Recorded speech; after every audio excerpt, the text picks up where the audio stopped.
Myanmar. अच्छा। पहले भारत का हिस्सा था। रंगून मरना वहाँ कंट्री है, वहाँ लोग हिंदू लोग रहते हैं, 20 लाख तक है। अच्छा और सब इंडियन लोग, नेपाली लोग हैं वहाँ पर। हम सन्यासी हैं वहाँ पर। जी।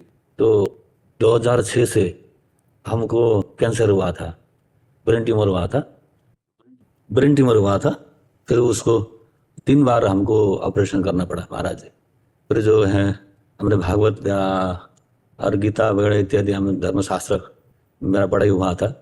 तो मैंने विचार किया कि अंततः ये सब काम छोड़कर भगवान के चरणामृत के आश्रय में रहूं करके, वही काम रहने के लिए मैं बर्मा गया था। हम उधर ही के पैदाइश से वहीं के। तो फिर उसके बाद में भक्त लोग ने कहा कि नहीं, कथा करना पड़ेगा, यह करना पड़ेगा। करते करते एक आश्रम हो गया, गुरुकुल है वहाँ पर। अभी विद्यार्थी 100 तक पढ़ते हैं और गौशाला भी है, 200 तक गाय है। तो कभी कभी ऐसा मन में आ जाता है कि काम करते करते, भगवान के भजन करते करते हम ही कोई पीड़ा बार बार क्यों होता है। कौन सी पीड़ा आपको है? अब ये जो ब्रेन ट्यूमर हुआ, कैंसर हुआ, हमारी किडनी फेल है। हाँ वही तो बाबा जी का अभी देखा तुम। क्योंकि अभी ये नहीं, हमने तो कभी भगवान से प्रश्न नहीं किया, कभी नहीं। हाँ जी जी, कभी नहीं प्रश्न किया। हमने भी भगवान से प्रश्न तो ऐसा किया नहीं कि हम तो आप कह रहे दुखी हो रहे हैं, है दुखी क्यों? शरीर तुम हो, गीता कह रहे पढ़े हैं, भागवत पढ़े, शरीर हो आप। जी नहीं नहीं, फिर दुख, ये कैंसर किसको हुआ? ये शरीर को है। फिर आप दृष्टा हो, आपको क्या परेशानी? इनको कैंसर हो जाए तो आपको उतनी परेशानी होगी कि यार इनको कष्ट है। ऐसे ही हमको कष्ट होना चाहिए बस। ये बेचारा शरीर पीड़ा से युक्त है, तो क्या अपनी दिनचर्या चल रही है, अपना काम चल रहा है, भगवत चिंतन कर रहे हैं, क्या परेशानी है? अपना शरीर का गाथा नहीं गानी है, अपने हरि की गाथा गानी है। नाम जप करो, ये 200 गौएं 500 गौएं सब जो भगवान दे रहे तो उनसे चलाओ, नहीं तो कोई जरूरत नहीं। निरंतर मन में भगवान का चिंतन करते हुए शरीर छोड़ना है। हमारे पास 4 दाना है तो बांट कर उसे खा लेते हैं, नहीं है तो हम किसी से मांगते थोड़ी हैं। अगर 200 गौएं हैं तो गोपाल उनके लिए व्यवस्था भी करता है। आप बताओ, भूखी रह रहे हैं क्या गौएं? अच्छा, अगर 100 विद्यार्थी है तो क्या ऐसे उनको उनकी अव्यवस्था है क्या? विश्वम्भर सबका भरण पोषण करता है, सबको देता है, चिंता क्या करनी है? और यही शरीर के कष्ट की बात, तो ये तो सोच लिया कि भगवान ने इतना कष्ट क्यों दिया, लेकिन ये नहीं सोचा कि भगवान ने इतना बचा लिया कष्ट देकर। पहाड़ का पहाड़ पाप जमा है। कभी कभी हो जाता है। नहीं, पहाड़ हमारी तो सुनो ना, क्यों कभी कभी भी नहीं होना चाहिए। आप शास्त्रों के ज्ञाता हैं, आप शास्त्रों को पढ़े, आप संत हैं। पहाड़ का पहाड़ पाप जमा है। स्वामी की जय जयकार करो, कि धन्यवाद करो कि अभी जिंदा रखे है। तो इसलिए हम प्लस सोचे, माइनस क्यों सोचे? पॉजिटिव सोचे, निगेटिव क्यों सोचे? और भगवान को क्यों दोष दें? क्या भगवान किसी को रोक देते हैं? भगवान किसी को दुख देते हैं? भगवान को तो दोष नहीं दिया है बाबा जी मैंने। नहीं, आपने कहा ना कभी कभी दुख होता है। किसको? तो किस बात का दुख होता है, किसको दुख होता है? यही बात समझने के लिए तो सन्यास लिया है प्यारे। काहे को, मतलब हाँ काहे को ऐसे तुम, किसको दुख होता है, किस बात का दुख होता है? अभी मरने का डर नहीं मिटा पाए महाराज, मिटाओ इस मरने के डर को। नहीं, सब कुछ काम नहीं देगा, कुछ काम नहीं देगा। 18 पुराण कंठस्थ कर लो, और जब तक निर्भय निश्चिंत नहीं होगे, कोई फर्क नहीं पड़ने वाला। माया पे रौंद के फेंक देगी, उसका कोई अंतर नहीं पड़ता। चाहे गधे की पीठ में आप ईंट लाद दो, चाहे वेद लाद दो, उसको भार ढोने से मतलब ऐसे बुद्धि में चाहे 18 पुराण याद कर लो, चाहे 4 वेद याद कर लो, कोई फर्क नहीं पड़ता जब तक स्वरूप का बोध नहीं करोगे। और स्वरूप के बोध की तरफ आप उदास हैं, इसलिए आप निराश हैं, हताश हैं। आप उठिए, प्रभु आपको भगवान ने हमारे सामने भेजा, आप हमारे सामने बैठे, उठिए। आप ये नहीं हो जिसको लेकर बैठे हो, आप कुछ और हो। आप अजय हो, आज अमर हो, आप अविनाशी हो, आप सच्चिदानंद में हो। आप अपने स्वरूप में लौटकर आइए, कैंसर आपको छू नहीं सकता। ये हम केवल बातें नहीं कर रहे हैं महाराज, केवल बातें नहीं कर रहे हैं। बात को हमारी समझ पा रहे हो कि नहीं समझ पा? अरे सिंह की तरह दहाड़ एक बार शरीर छोड़ना है, 2 बार थोड़ी छोड़ना है। और शरीर का जो भोग है अवश्य में भोक्तव्यम कृतम करूं शुभाशुभम। बांध लंगोटा बचा के इंद्री, कभी न देखा पर नारी।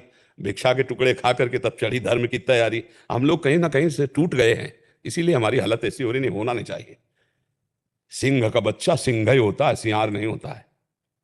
आप भगवत स्वरूप हैं, आप ब्रह्म स्वरूप हैं, बिल्कुल। आप बहुत बहुत, अगर आप इसमें चले गए तो गिरा दिए जाओगे महाराज। निगेटिव में अगर आ गए तो गिरा देगा ये शरीर, बिल्कुल समझो। जब आप निकल पड़े हो भगवान के मार्ग में, तो आप अपने स्वरूप में आइए, आप अपने स्वरूप के साधन। हर समय भगवत चिंतन कीजिए, हर समय नाम जप कीजिए। जो गुरु जी ने नाम दिया हो, चाहे वो प्रणव दिया हो, चाहे ओहम दिया हो, जो भी नाम दिया हो, हर समय उसके चिंतन में रहिए। और ये भरण पोषण गौशाला का और विद्यालय का सच्ची मानिए, भगवान अपने आप करते हैं। आप इस बात को स्वीकार करते हैं ना? भगवान अपने आप करते हैं। और ये शरीर का जो हमारे कोई पाप रहा है ना पूर्व में, अब उसको कौन भोगेगा? भोग तू। हम तो हरि के हैं, हरि के थे, हरि के में रहते हैं, इसमें थोड़ी रहते हैं किडनी में। इसीलिए राधा राधा राधा राधा मस्त, बिल्कुल पक्का समझो महाराज। उठो, नहीं तो ये गिरा देगा, क्योंकि अभी अवस्था है, अभी उठ सकते हो। अभी देखो, आप कई रोगों को नाम लिया, आपने कहा कैंसर, फिर कहा किडनी में भी परेशानी, फिर ये डाउन होता चला जाएगा। और आप स्वरूप में स्थित नहीं, अभी नहीं स्थित है। भजन तन्मयतापूर्वक हो नहीं रहा, ये मार देगा, ऐसी टांग मारेगा कि पूरा शरीर अध्यास पुष्ट बना रहेगा। और फिर कोई आनंद नहीं मिल पाएगा इस लाल कपड़े का, फिर ये जो भेष का आनंद है वो नहीं मिल पाएगा। बस आपके दिमाग में यही चिंता आ जाएगी, गौशाला, गुरुकुल, शरीर तो रोगी हो रहा है, व्यवस्था के। बस वो एक जैसे घर गृहस्थी के चिंतन में बुद्धि फंस जाती, ऐसे फंस के फिर वो जो लाभ मिलना चाहिए वो नहीं ले। महाराज जी कभी कभी 4 5 6 महीना में हो जाता है ना, वो होता था, अभी तो नहीं हो रहा है। नहीं, अब बिल्कुल नहीं होना चाहिए महाराज, क्योंकि कब चाहे शरीर छूट जाए कोई भरोसा है? आप बताओ, आप बुढ़ा के ही शरीर छोड़ोगे इसका तो कोई पक्का है नहीं विश्वास।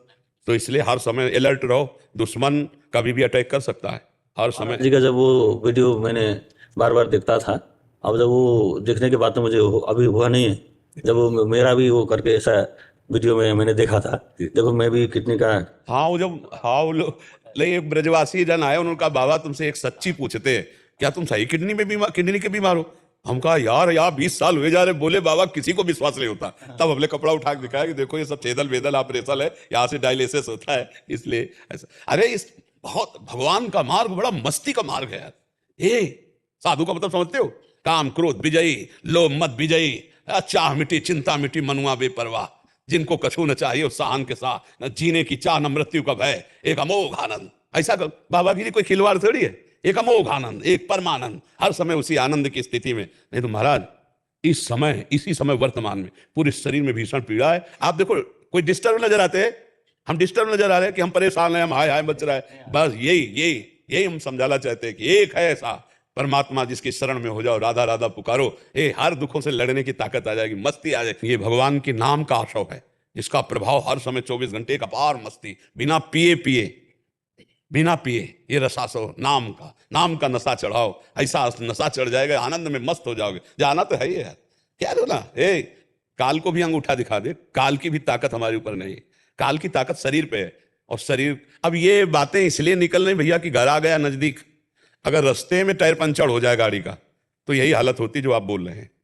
और अगर गाड़ी घर के समीप आकर फिर पंचर हो गई तो खुशी होती, ले यार बढ़िया, रास्ते में लगी हुई घर आ गए। तो बस ये है कि घर पहुंच गए और गाड़ी फेल हो गई, तो अब नाचना आ रहा है कि भैया हमारा तो काम हो गया क्योंकि घर पहुंच गए। इसलिए जल्दी जल्दी संध्या होने के पहले पहले अपने घर पहुंच चला जाए, अपने प्रभु का साक्षात्कार कर लिया जाए और हर समय नाम जप करो, मस्त रहो महाराज। मुस्कुराहट खत्म ना होने पावे, चाहे शरीर में कीड़ा लग जाए, तभी साधुता।